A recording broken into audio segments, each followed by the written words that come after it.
Good morning. It's not morning. It's not morning. That's funny.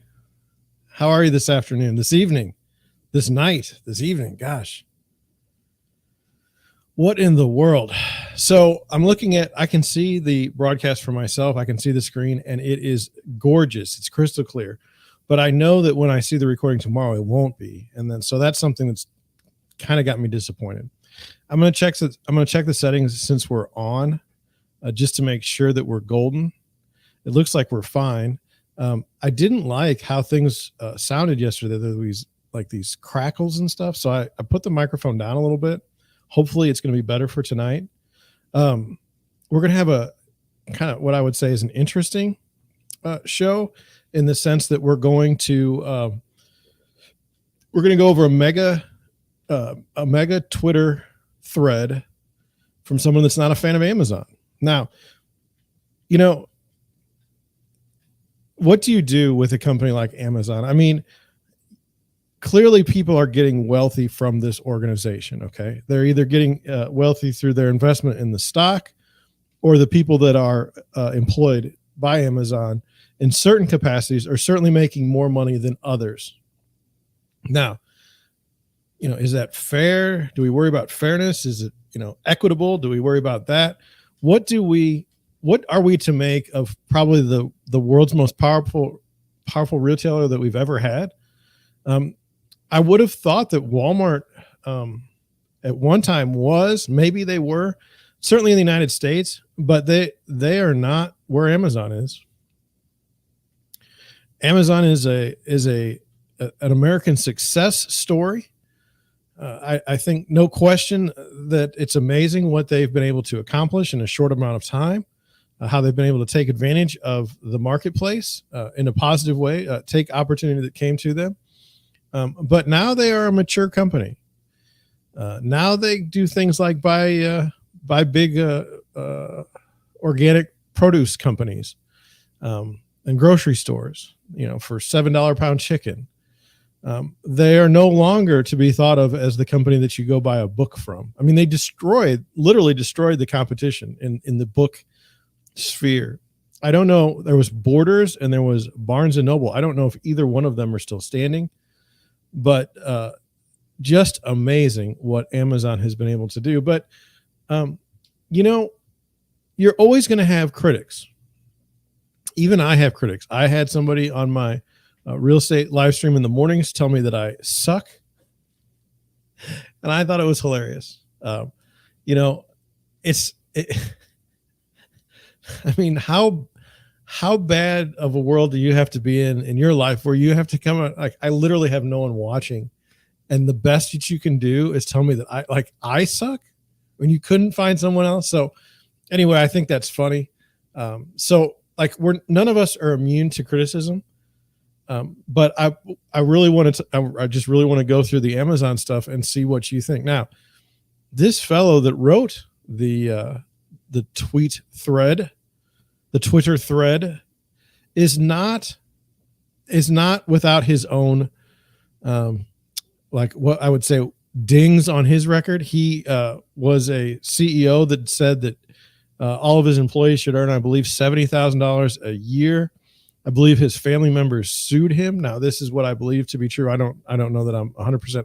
I don't want to slander, and I don't want to kick this fellow, but I'm just saying he's certainly got his own ideas on how business should be run, and I too have my own ideas on how businesses should be run. And one of those things that I would mention to you is given all we know about the difficulties of employment, what sense does it make to hire employees?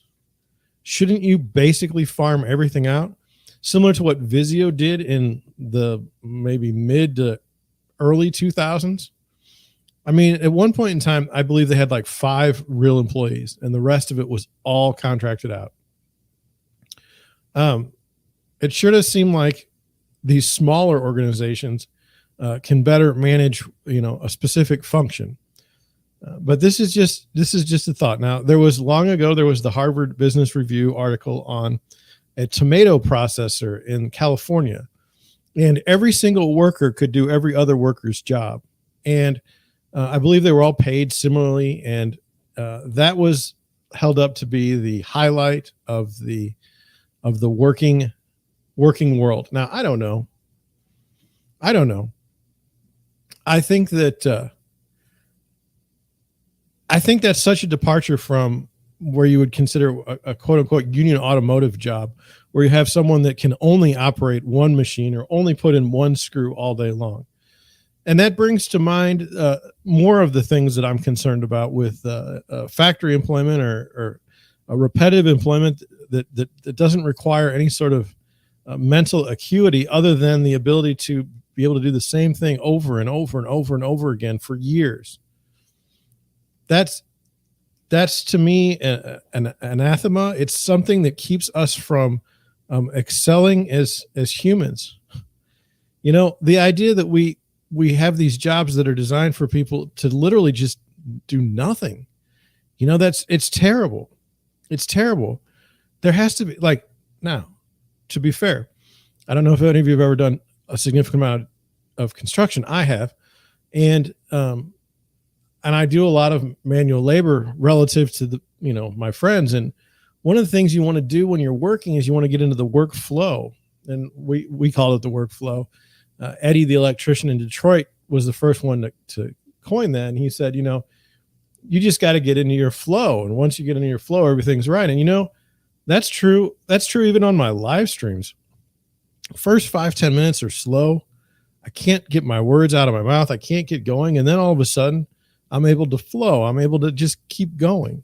Similarly, like when you're doing drywall, you start sanding the drywall, and after a while, I mean, your senses are kind of higher. You notice the dust. You smell the smells. You notice the taxing of your elbow and your arm when you're sanding. But after a couple, maybe 15, 20 minutes, you're not thinking about it anymore. You're just doing it. And so you can get away with that for a while. But can you imagine these poor factory workers? And I say poor factory workers in this sense. They may make good wages compared to others in the economy, but some of those jobs are literally repetitive, mind-numbing, and terrible. And I just don't think that I don't think that it's right. I mean, we're in 2022, and we're going to sit around and talk about how we need to have more auto workers. We need to have more people. I just feel like everything's outdated. They talk about, if you make fast food workers, if you make them for, if they have to be paid $15 an hour or more, they're just going to bring in more robots. Well, I'm all for that. And not because I'm against the worker at McDonald's, but because I think there needs to be a realization that this has been going on for a long time. Let's look at the architecture industry. Okay. Architecture houses used to house 400 and 500 employees. They would have a whole floor of a commercial building of draftsmen or drafters who would sit there and draw all these designs and all these things.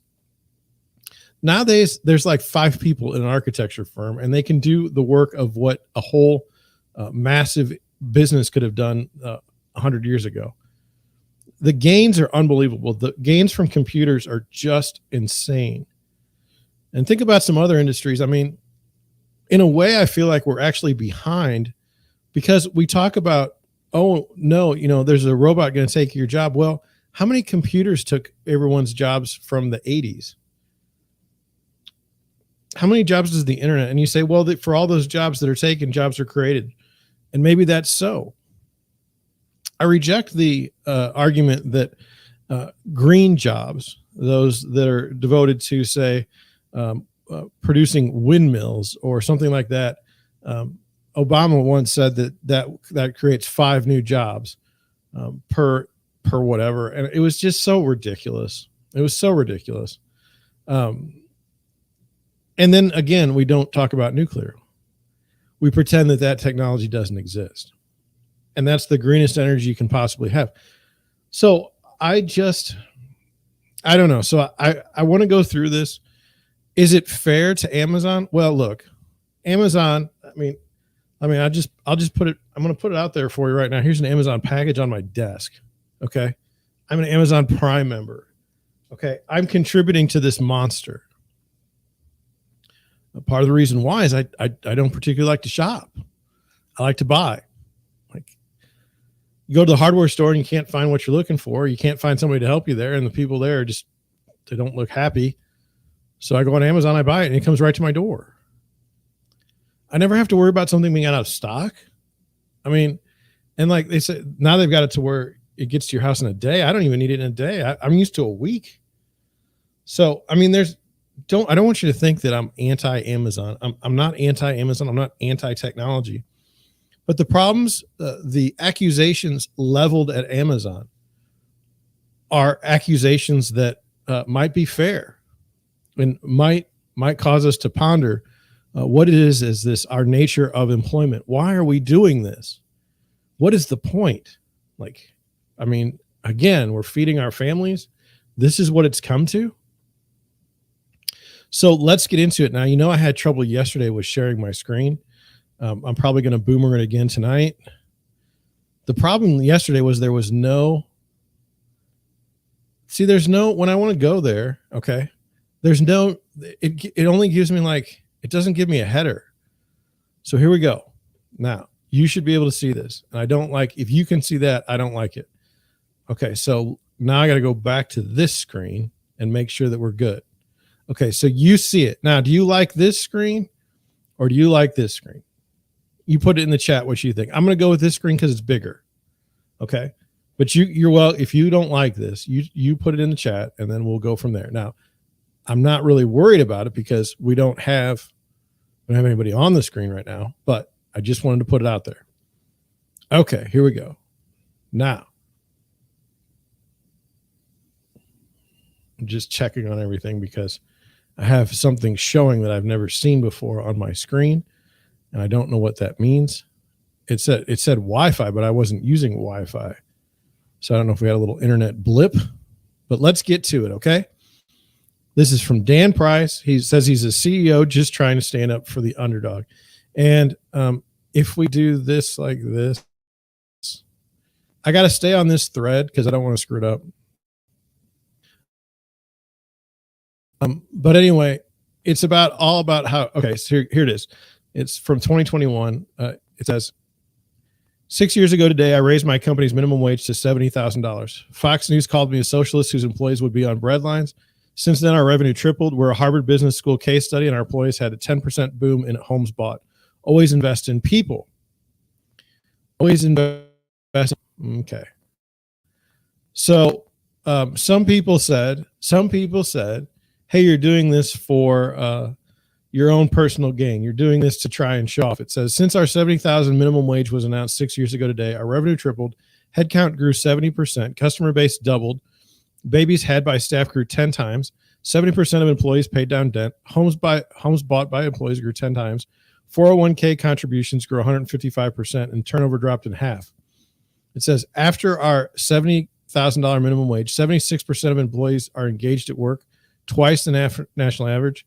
Customer attrition fell to 25% below the national average. We expanded to a new Boise office and enacted a $70,000 a year minimum wage there. Our highest paid employee makes 4 times our lowest paid employee, down from 33 times. We started our $70,000 minimum wage with about 130 employees in Seattle. It worked so well, we expanded it to a new Boise office where the cost of living is lower, but people deserve good pay all the same. We now have about 200 employees.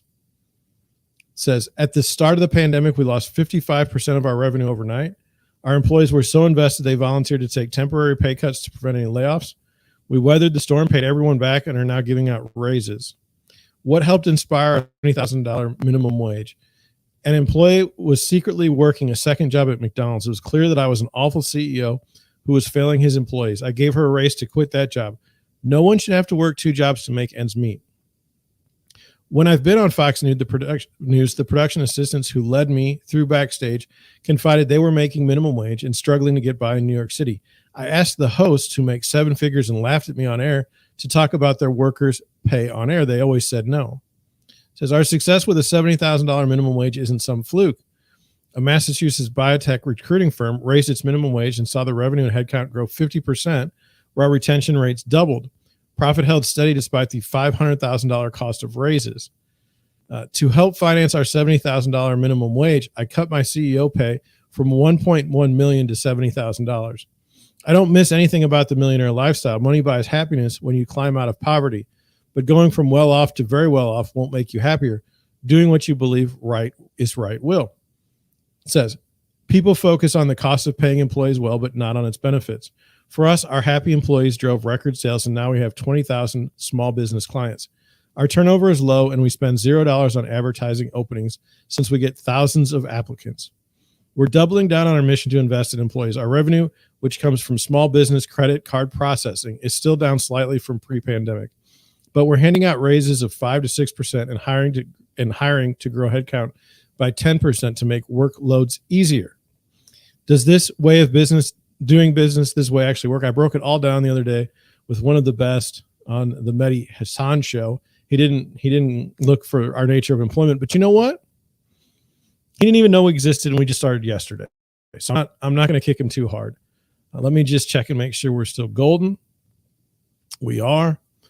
And so then let's go to what he wrote about Amazon. Now, is Amazon the enemy? I don't know, but let's get into it. And this might take us quite a way into the show tonight. I don't know when I'm going to stop. Let's just see. It says, so here's a thread on how Amazon treats its workers. In context, Amazon full-time warehouse employees make $31,200 a year. Jeff Bezos makes that every 12 seconds. The cost to give warehouse workers 2 weeks paid sick leave plus pay bumps so they don't qualify for food stamps equals 0.9% of Bezos's fortune. Okay, so that's pretty heavy. That's a broadside attack on a elderly man. I'm going to say elderly now. An older man who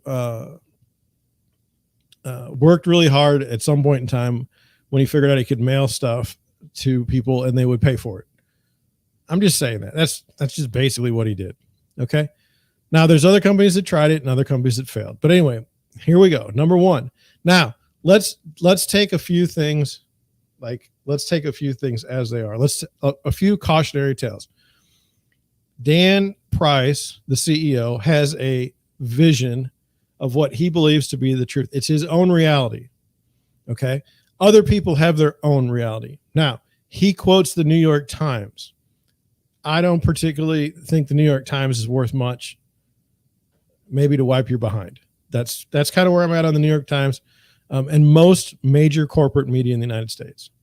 This is just me. So understand that, we need to take some of this with a grain of salt. What we're seeing is someone's vision of what they see as the world to be, not necessarily as it is, but none of us can really say what the world is. It's not that easy. So here we go. Number one, Amazon workers in Staten Island just won a vote to unionize. During the union drive, the company held 20 mandatory anti-union meetings per day and had pro-union workers arrested. Okay, so let's unpack that. Now, does Dan Price and his company, are they union? No. How would they respond to unionization efforts? We don't know. Now, am I pro or anti-union? I don't care. Whatever. And you say, well, that's odd. Shouldn't you be anti-union? No, because I watch companies walk all over the employees all the time. Now, do they do it with unions? Yes, absolutely. How many companies have been put out of business because they unionized? Many. Okay. So don't mistake anything that I say for being pro or anti-union. I have no idea. Okay. What I care about is the person that goes to work every day. That's who I care about. And it doesn't make sense to me. It seems like we've gotten way out of whack with revenues of an organization and what the person makes. That's just where I'm at. So, number two, Amazon paid a 6% tax rate last year, which is up from 0% a few years prior. So one of the richest companies in the world pays a lower tax rate than their warehouse workers making $31,000 a year. Were those saved taxes used to help workers or profits? Now, this is a reasonable point of contention. I own a business. I have a real estate brokerage. Okay. And with this real estate brokerage, I have to pay tax on my income. Okay. There has never been a time where I don't pay quarterly tax on my income as long as I've had the business. And it's not like I don't make a lot of money. Okay. But it's really hard to grow when you're taking money and you're putting it towards taxes. So what happens when you have a company like Amazon that doesn't have to pay taxes? And you say they pay taxes, they paid 0%. Okay. So this argument by Dan Price is, look, you're not even paying taxes. You're saving all that money and you're pouring it back into, pouring it back into being more profitable by being a more evil company. Whereas if you just took that money and paid your employees better, you would get a better return. That's his argument. I don't know if it's true. Number 3, Amazon pays its workers so little that they often qualify for food stamps. It is among the top 3 employers, along with Walmart and McDonald's, whose employees are on public assistance in virtually every state. Okay. This is 100% not right. Okay.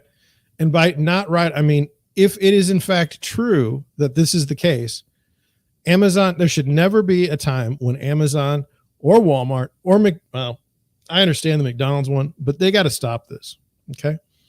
Now, one of the things about McDonald's that's different is that most of the stores for McDonald's are franchisees paying people locally. Okay. And so they are in a bad spot. When you have a franchise agreement with McDonald's, you're agreeing to take a portion of your revenue, and probably a pretty steep portion at that, and pay it back to McDonald's. And then McDonald's markets, and it's a great scheme if you can get away with it, which they have. So when you say McDonald's should pay its employees more, it's actually these smaller franchisees that need to pay these people more, and their splits aren't even that great as it is right now. So they're in a bind. That model, the McDonald's model, is different than that of Amazon and Walmart. Okay. So let's take them off. Now, Walmart. Everyone talks about how Walmart should pay its employees more. Walmart is, in theory, like Amazon. They're a publicly traded company. And one of the things I would like to argue with you tonight is that the larger investors behind these corporations don't care at all about employee wages. They do care about the environment. If they can use that wedge to keep competition out, they're also for regulation if they can use that as a wedge to keep other companies out. If the shareholders of these organizations said tomorrow, get the employee pay fixed, knock this off, Walmart would do it, Amazon would do it. And so you have to ask yourself, why don't they? And the reason why they don't is because Walmart and Amazon are in the business of making money for their shareholders. Okay.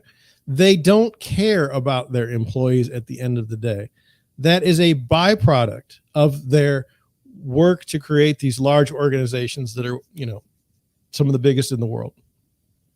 Walmart's argument to you would be, if we raise our employees' prices, or if we raise our employees' wage, the prices on all your goods would go up. But what if, which is one of the arguments that this Dan Price is making, what if not only are they artificially keeping wages down, they're using government incentives for the poor to allow them to skirt the responsibility of paying their employees a decent wage? a quote unquote living wage. That would be particularly galling, wouldn't it? Especially in the case of Amazon, who isn't even paying taxes or has not paid taxes in certain years.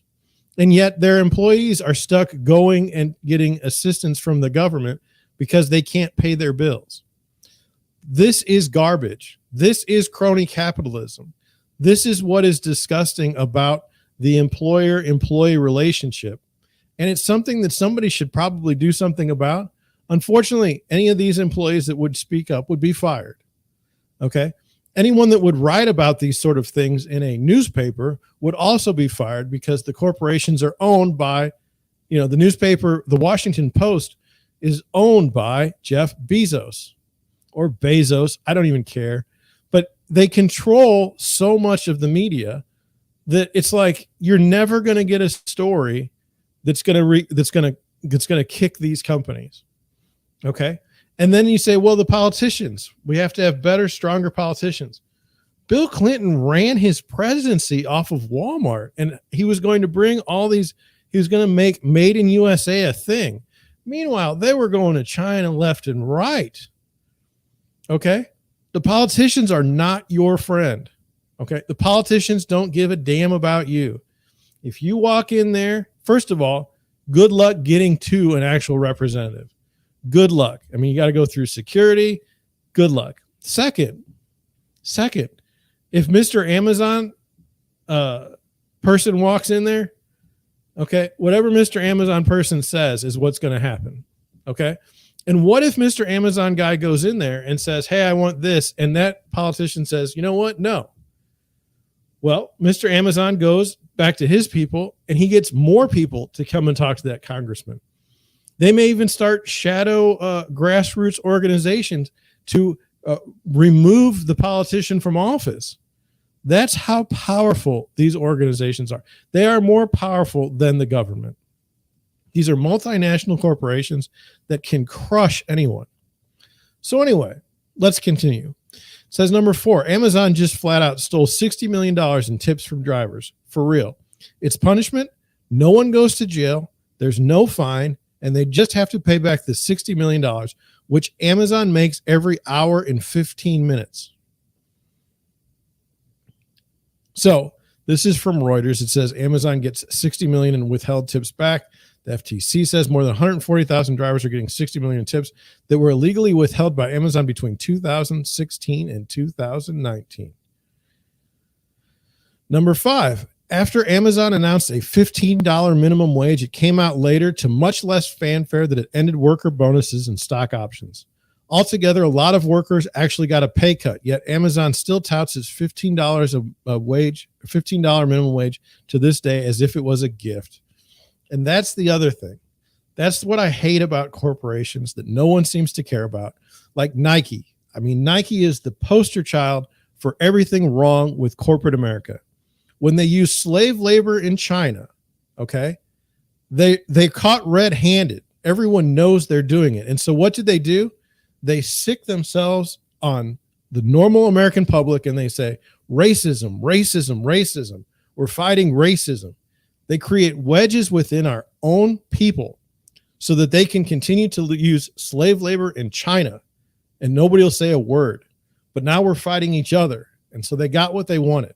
They're horrible, horrible, horrible corporations that don't do anything for the American people.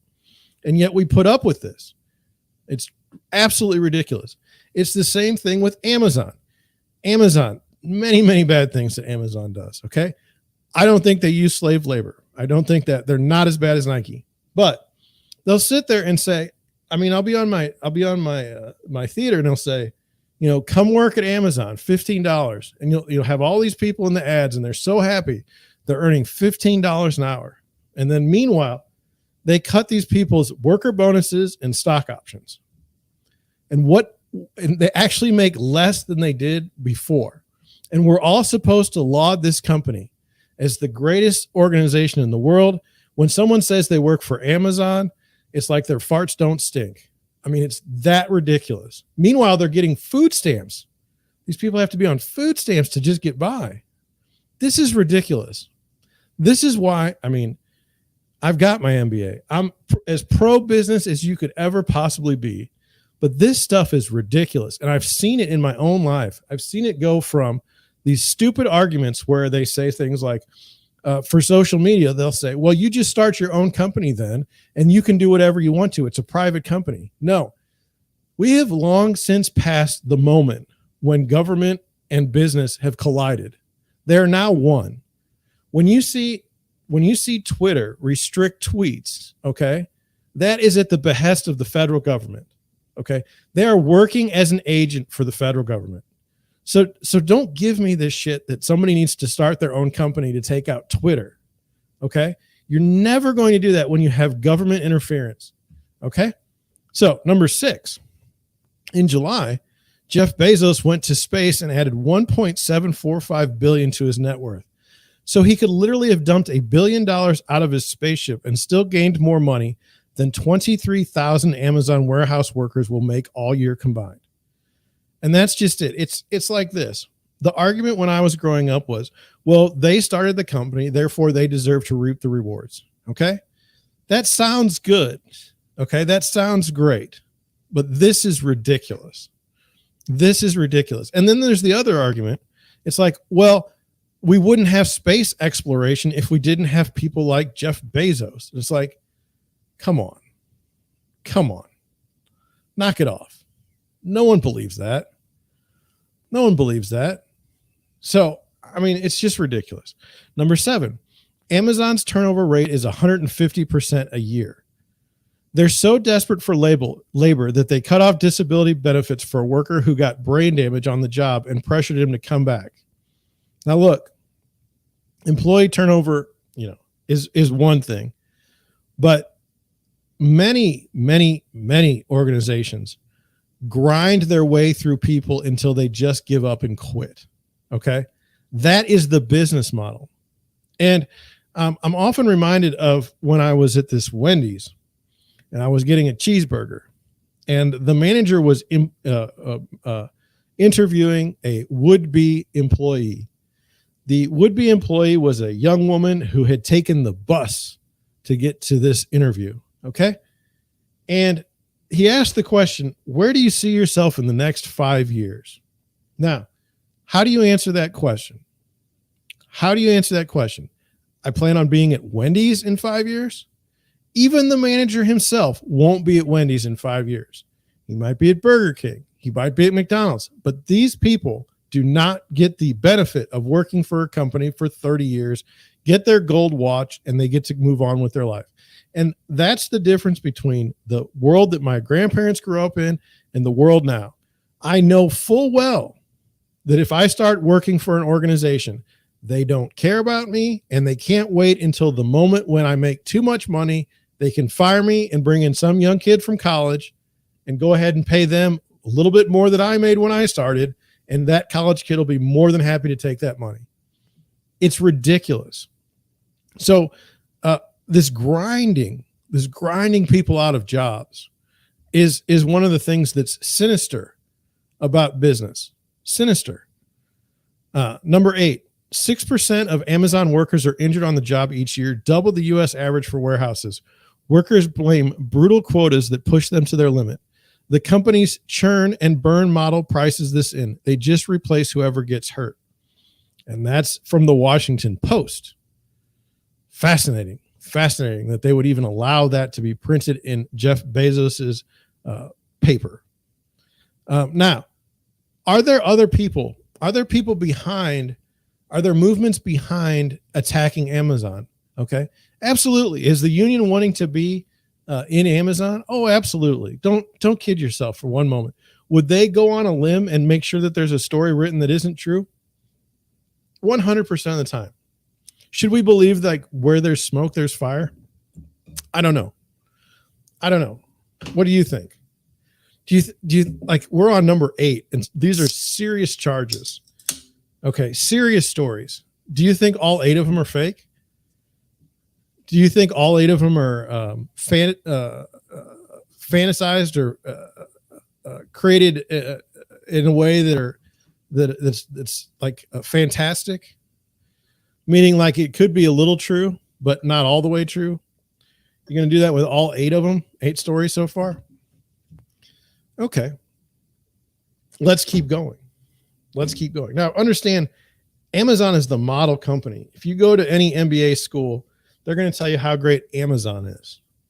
Number 9, in response to worker burnout during the pandemic, did Amazon give them paid sick leave or a raise? No. They supplied coffin-sized boxes for individual workers to go cry in. Now, that's that. They've got a picture of it. Is it true? I don't know. Okay. This idea of being mindful, it's a very strong, powerful thought. I'm not going to say that that's exactly what those people are in there doing. It does seem a little silly. And what were they supposed to do? Give them paid sick leave or a raise? I don't know. Number 10, after 3 years on the job, Amazon stops worker raises and offers employees $1,000 to quit so they can be replaced by fresher bodies willing to make $15. This also thwarts labor movements since employees aren't allowed long enough to organize. Now, do I care about the unionization efforts of Amazon? Do I think because Amazon would be union that they would be a better company? No, I don't think that at all. I don't think that the answer to everything is unionization. Okay. All I'm saying is this grind. Okay. You want, as a young employee, I suspect you want more than anything, you want to believe that the organization is there for you, that you're allowed to grow and do better within the organization. You have a chance to move up the company ladder. And then you have companies like Amazon where you're already programmed to not move up the company ladder. And in 3 years, they literally give you $1,000 to go away.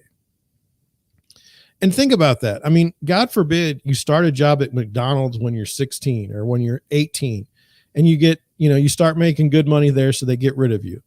And then you go to Walmart and you start working there. And now you're in your late 20s or you're in your 30s or you're maybe even mid 30s.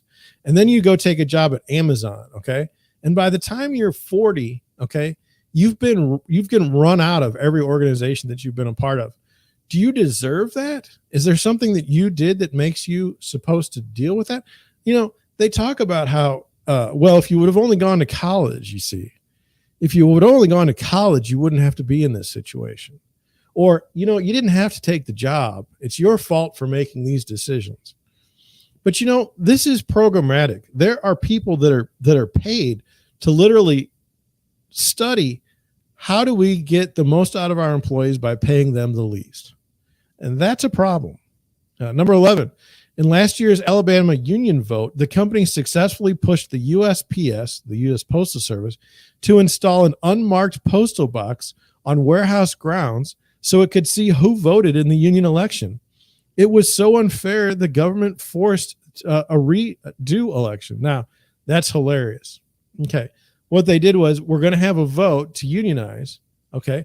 But then we're going to put the postal box in the Amazon spot. And then the cameras can see everyone that goes in and out of the spot. So we can know who the union agitators are. This is ridiculous. Number 12, Amazon, which spends millions on commercials touting itself as a green company, illegally fired workers who spoke out publicly against the company's environmental policies. Now, I think that the green movement itself is ridiculous. I know for a fact that Amazon, Google, everybody uses green environmental marketing. They use it as a sword so that they can attack others while not being attacked themselves. Okay. I mean, for instance, here's how ridiculous it is. I can barely scrape by in my organization. Okay. I can't even afford to hire someone. All right. Do you think that if they bring in environmental regulations, like telling me how long I can keep my computer on or what I can throw away and what I have to pay to get taken away separate, do you think I can do that? No. They've closed my business in one day if they pull stuff like that. That's why look, we all want a wonderful planet. Okay. We all want to live here for billions of years. Okay. What about your children's kids? I get it. But these companies are using this as a weapon, and they've been doing it for the last 20 years. And I don't know why people can't figure it out, but I know that it's a fact. Number 13, workers have filed 3 times more labor complaints against Amazon than Walmart, which is not exactly a bastion of worker love. Amazon workers who promote better working conditions are interrogated for 90 minutes by ex-FBI company security, then disciplined. Well, that's just it. Okay. That's just it. I don't have anything to add to that. I mean, what am I going to say? What am I going to say? It's just a bad deal.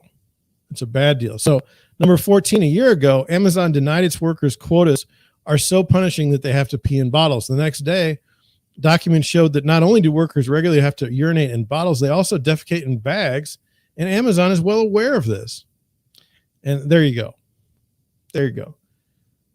How dignified is your life when you have to piss in a bottle and shit in a bag just to work somewhere? I mean, seriously. Number 15, Amazon has received $3.8 billion in public subsidies to open warehouses. The typical transition, a factory that paid $35 an hour with good union benefits like pensions, is replaced by Amazon, which pays $15 an hour and aggressively breaks unions. Now, I mean, if that's what you want to say, if that's the way you want to put it, I get it. The problem that I have with this is the factory that paid $35 an hour with good union benefits like pensions doesn't exist. Okay, it's going by the wayside. It's like the dodo bird. It's extinct. And when Amazon comes in and pays $15 an hour, at least that's something.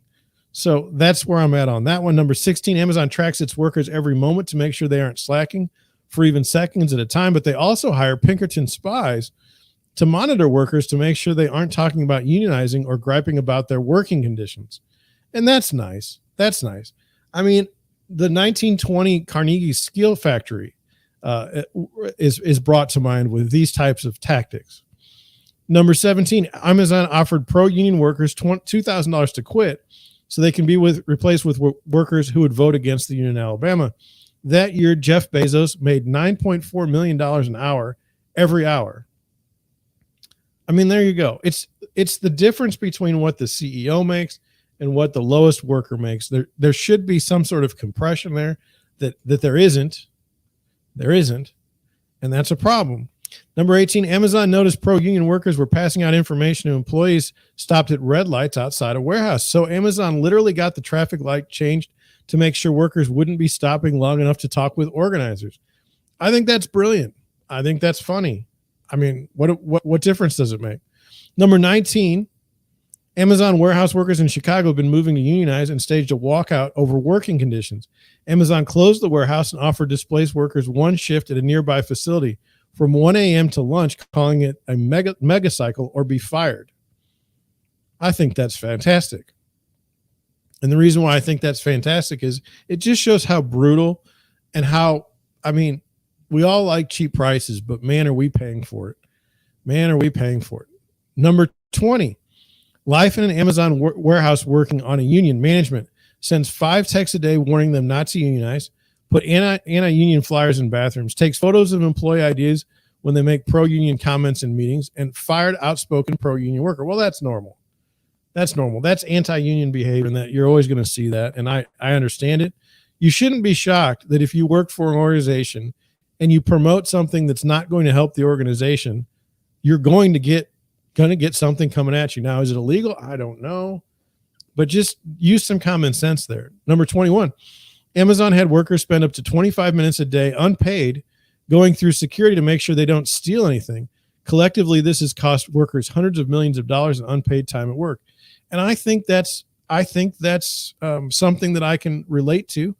When I worked for Subway, I got paid to close at 10 o'clock.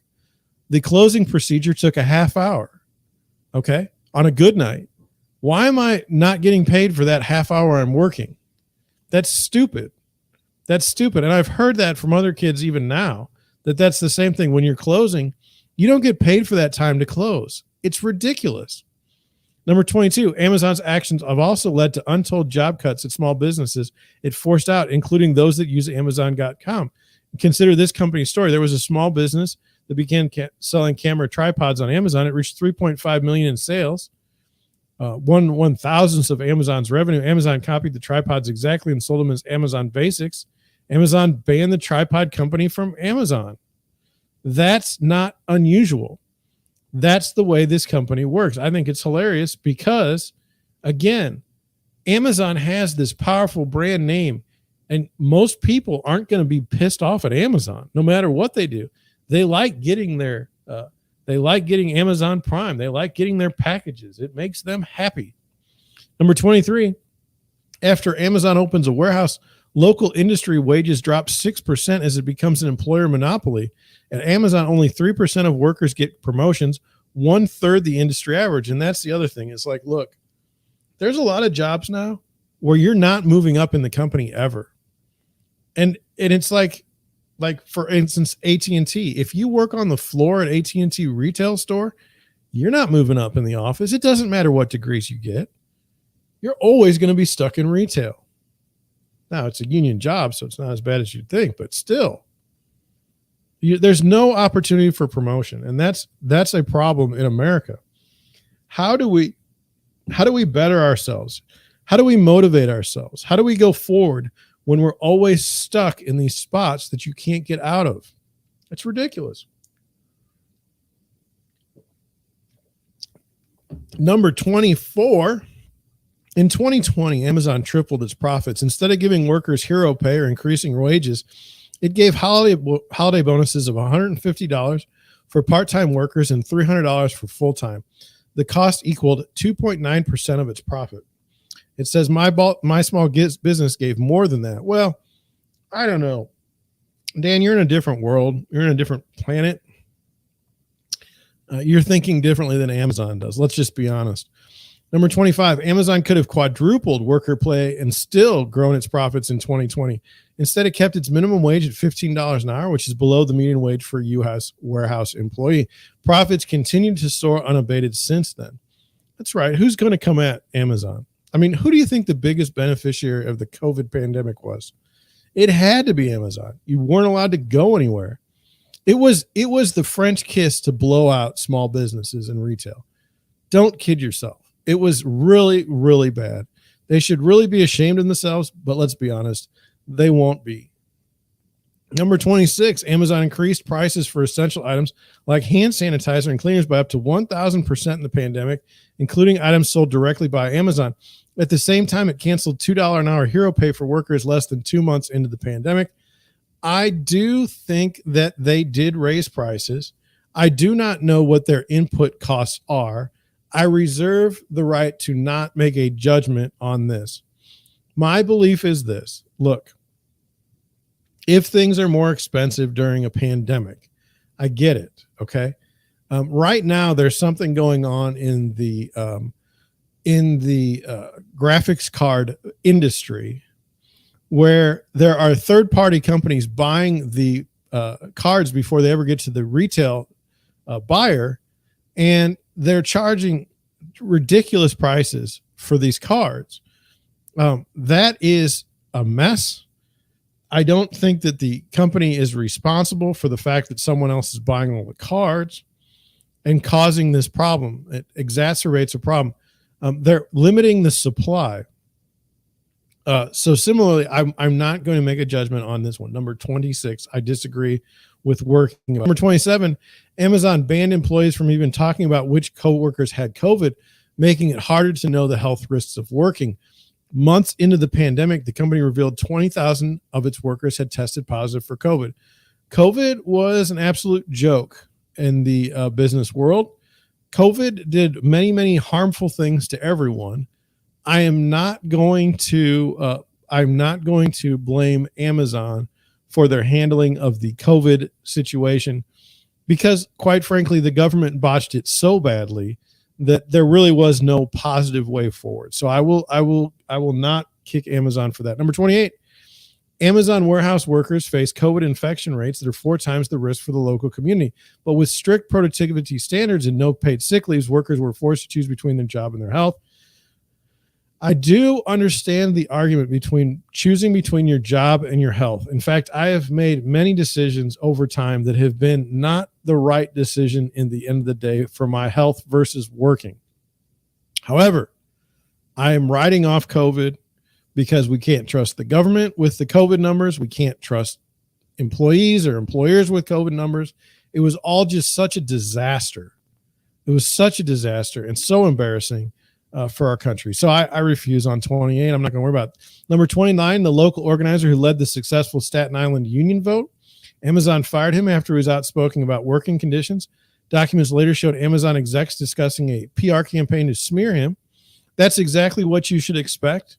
And any time that you stand up against a large, powerful corporation, expect to be smeared, expect to be fired. That doesn't make it right. That's just what you should expect. Number 30, Amazon CEO and founder Jeff Bezos is worth $188 billion. A worker making the company's $15 minimum wage would need to work it full-time for 6 million years and never spend a dime to have that. Now, I think that it's out of whack. Okay, is it that far out of whack? Yes. Should it be? No. Number 31, Amazon is spending big to open grocery stores and convenience stores with no cashiers and is leading the charge to push the technology into stores everywhere, which would make cashiers extinct. Cashier is the number 2 most common job in America. Look, they're always coming for your jobs. And understand, even with my situation, okay, Wall Street is coming after the real estate agent hard, okay? I don't know that I'm going to be around the entire time, okay? There may be a time when I'm on, okay? It'll be the same thing as if I was a typewriter repair person. It happens. It's not great. That's the way the world is going. There's not a whole lot you can do about it. Number 32, Amazon has arranged unusual tax deals as incentives to open warehouses in town. A Kentucky county forced Amazon workers to pay 5% of their paychecks to Amazon instead of taxes going back to the local public needs. I don't know anything about that, and I don't want to deal with it. If that's true, so be it. It's from the New York Times, and you know what I think about the New York Times.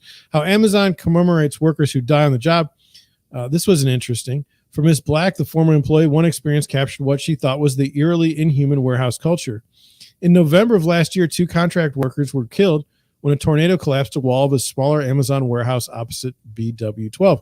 Ms. Black said she drove to work the next morning, steering around fallen trees, wondering how the company would handle the deaths at the brief standing meeting that began each shift.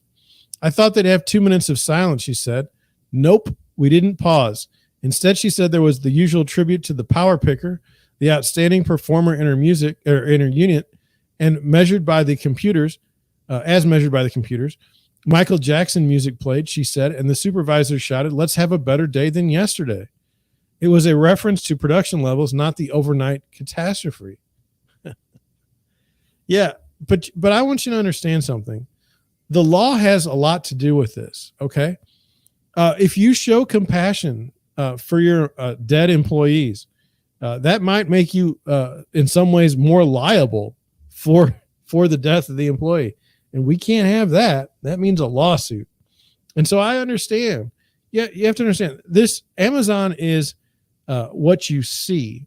It's the byproduct of all the problems that we have in labor. You're just seeing it from the perspective of Amazon and how it does it. In Baltimore, GM paid workers $100,000 a year with good union benefits.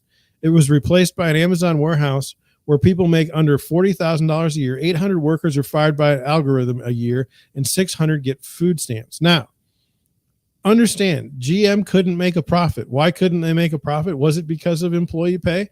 I don't know. Was it because of tough global competition? I don't know. Maybe they just didn't design a good car that anybody wanted. I don't know. All I'm saying is it's kind of unfair when you take a company that's in a dying industry or was kind of creating a dying industry in GM and comparing it to Amazon, because look, Baltimore GM factory doesn't exist. Okay. It's gone. It's not coming back. What do you propose for that? Do you propose tax incentives for GM to keep open a plant that isn't making any money according to GM? See, that's the thing. All of a sudden, when you ask the government to give tax incentives to one business over another, it gets awful tricky. It gets awful tricky. And if you're going to say because you should give your money to GM because it pays its employees more, okay, they were going out of business, paying their employees more. Now you say, well, that's not exactly true. The upper management was making all kinds more money, and so there should be some sort of reestablishment of who's making what money where. I totally accept that. Okay, if you want to make the argument that the executive of a company shouldn't make more than 5 times what the lowest paid employee makes, fine. I understand that argument. I'm just saying it's a very slippery slope, and I do believe in slippery slopes. Apologies to Scott Adams, who says that that's a bullshit argument. I don't think it is.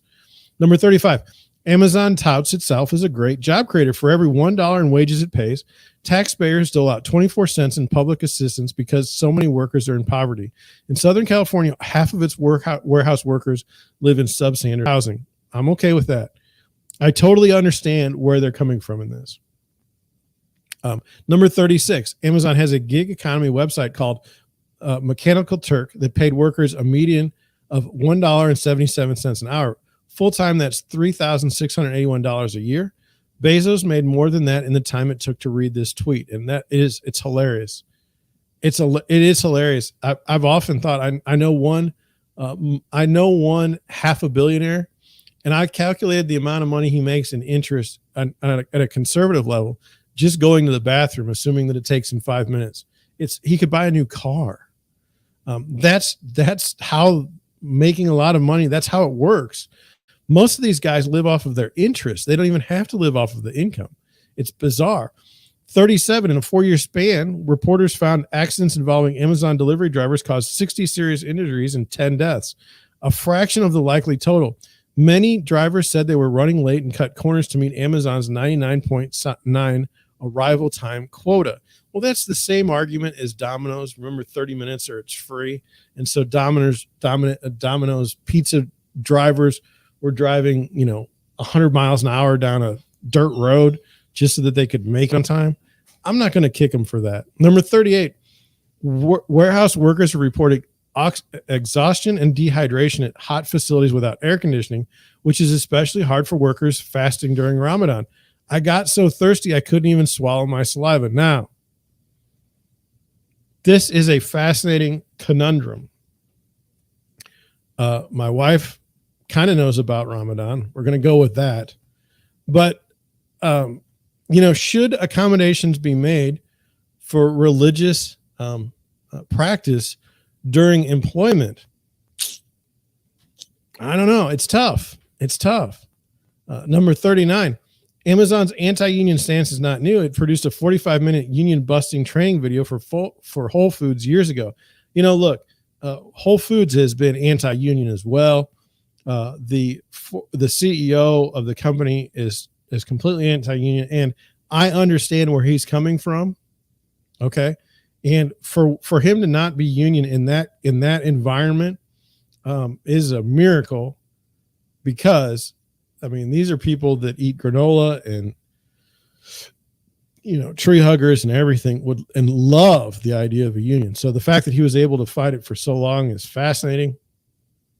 And then we're going to continue. Number 40, voter suppression. Amazon tried and failed to block its workers from voting by mail on whether to unionize in a pandemic when 90% of U.S. union votes have been done by mail. Look, mail-in ballots. If you believe, I don't want to go run afoul of YouTube and their standards, so I won't talk about it. But let's just say that I'm not exactly confident in the ability for a union vote based on a mail-in ballot. I think that's fair to say. Number 41, Amazon tracks workers and logs a time off task whenever they take a break. Too many of these will lead to a warning, and eventually you could be fired. Yeah, I get that. I understand. I get it. Number 42, Amazon has AI. Well, that's number 42. This is the last one. Amazon has AI-enabled cameras in delivery vans, which produces a score for every movement a driver makes. Drivers say things like unanswered incoming calls can ding their score for alleged distracted driving. So, I don't know. And so I don't want to go over there's responses, but it's a private company. But Amazon's done so much for the world. I get it. I understand where you're coming from. I don't know where I'm at. I don't know where I'm at on this, but I wanted to bring it to your attention. And why did I want to bring your attention? I don't know. I just think that this is the, I mean, I had other things to talk about today, but this is the core. This is the crux of what I'm talking about. Working in inhumane conditions in 2022. When you tell your family, hey, I got a job, you're a young man, hey, I got a job at Amazon. Oh, everyone's happy for you. But then as you go and work there for a year and you don't get a raise, and then you work there for another year and you don't get a raise, in the third year you work there, you get $1,000 to leave. You know, what kind of toll does that put? What is the social toll that puts on workers in America? This is very problematic. Young men and even men my age identify by the work they do. It gives their lives meaning to work. And you're taking this hardwiring, this need, and you're flipping it upside down to make it so that you work and work and work and work until you aren't able to work in this organization anymore, and you become a failure through no fault of your own. That ain't the way to do it. That's not going to work in America. It's not right. And we need to do something about it. But how do we do something about it? How do we make the workforce make sense again? It doesn't make any sense now. Okay. Why would you go work somewhere where your talents don't matter, but the color of your skin does? That's not right. That's not right. It's a terrible, terrible situation. And you may say, well, John, in your last example, people have been using those arguments to keep people down for years and years. I get it. I get it. All I'm asking is to try and look at these issues in some way where we can treat people humanely. We can have good jobs for all people. We can respect the American worker. That's my goal. That's what I want to see. And now you say, well, why only American workers? Every worker. The idea that you get up, okay? You go to work, you earn a living, okay? Very important. I don't know. It's just, to me, something we should work on, something we should be a part of.